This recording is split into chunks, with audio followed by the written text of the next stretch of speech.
var. Yusuf günler içinde maşında tozu nereye yıkıldığını, nerede yıkılır onu göstereceğim. Geçirip indiki olarak götürüp bakın bura. Böyle direkt.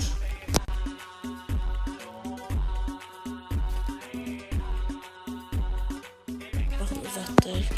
Uzattıktan sonra bakın burada böyle geçersiniz.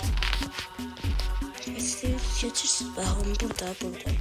Böyle bir şey 6000'li böyle bir şey var. 30.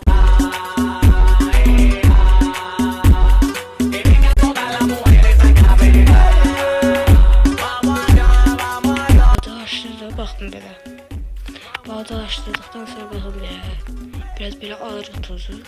Sonra fırladırıq iki tərəfə bakın böyle. Fırlatdıktan sonra olduğunuz gibi gördüğünüz gibi 3000'indən biraz toz yaptım.